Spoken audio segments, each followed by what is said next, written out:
Okay, this is going to be a hopefully very short video about this thing. Just in case you don't remember, this is a compact Presario SR1750NX, or at least it used to be, but it now has an Asus M4A785-M motherboard, which does have a problem with one of the RAM slots, but I don't really need all the RAM slots for this thing, so I've done away with it. And the thing that this thing is going to do is this is going to be used as nothing more than a little wireless bridge. Basically, it's going to go from the wireless network that I've already got to the Ethernet from my setup up here. So I've installed the wireless card into my main machine. This is I think this is a TP-Link Archer T4E or something like that. I don't remember the exact model. But I'm going to go ahead and blithely assume that PCI Express slot works.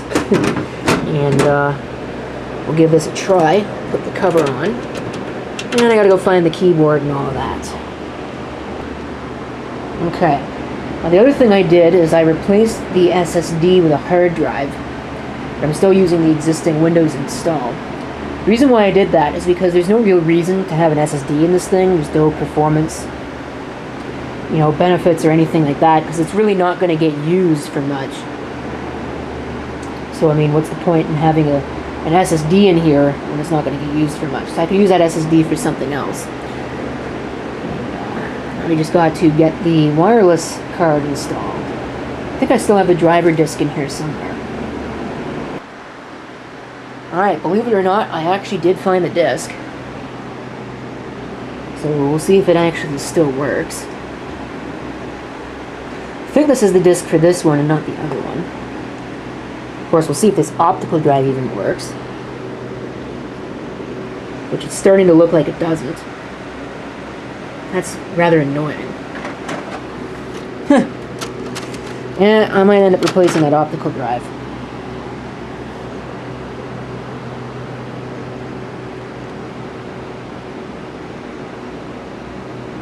Yeah, it's another one of these stupid DVD burners that doesn't work.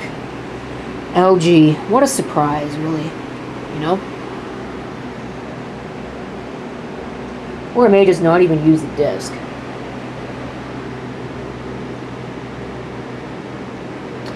Yep, I'm gonna just replace that optical drive. This is ridiculous. Yeah. HP LightScribe. I hate these things. Well, this sucks. I had to put the original drive back and use this SATA drive temporarily because apparently my IDE, my spare IDE optical drive has a blown tray belt. That's not going to work, but at least that'll allow me to kick the setup process to life.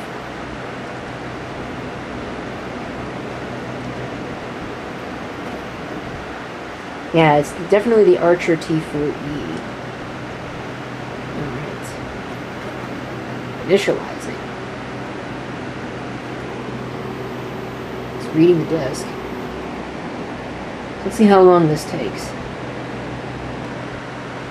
Okay, driver is installed. Click on OK to continue.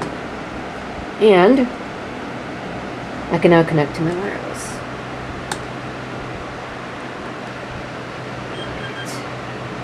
Yes. Okay, we are connected to wireless.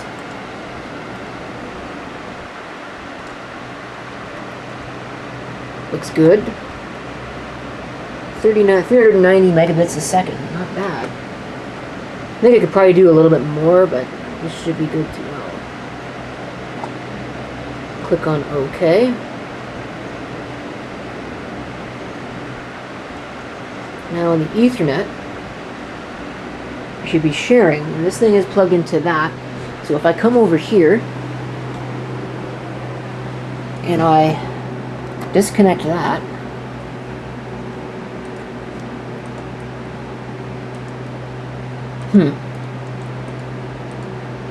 alright, it seems to be doing something strange, so we'll reset all those settings.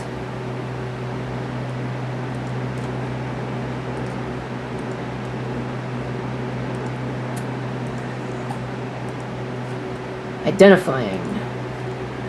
We'll give it a minute.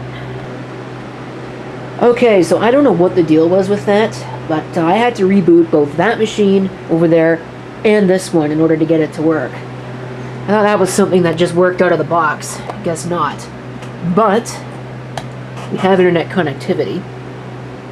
At the very least. At least we did. I don't know if we still do. Yeah, we do. So that's working just fine. No issues whatsoever. I'm gonna just close out of that. And we'll shut this thing down over here, which will probably screw up the network again. Put it into its home, get this optical drive uninstalled, eject the disk first. Otherwise, I'll go to use it in another system and wonder why there's a disk in there. Or I'll go to try and use that disk. Well, I probably won't, but you never know. I may get surprised when that disk is missing. And there it is down there, as you can see, in its somewhat permanent home. Come over here. I'm going to switch it over. Should at least get some video. Don't have a mouse hooked up, but I shouldn't need a mouse hooked up. And in theory, just like this, I should be able to come over here and let's just open up command prompt and ping something. Works just fine. Windows just needs to catch up. Probably go over to the internet and go ahead and just open up my web browser and see if something opens. No, it's being dumb. Oh, here we go. I don't know why I did that. That was weird. Anyway, I don't have a keyboard, or sorry, a mouse hooked up because unfortunately this system only has one PSD port, which you can see down there. I have that plugged in. But I don't think I'll need it. I think what I'm going to do is I'm going to set up either Tight VNC or possibly just remote desktop. That should be good enough for this. But I think the video is pretty much done. So thank you for watching. If you have any comments, feel free to leave them down below. And this is CP666 signing off, and I hope to see you next time. Till then.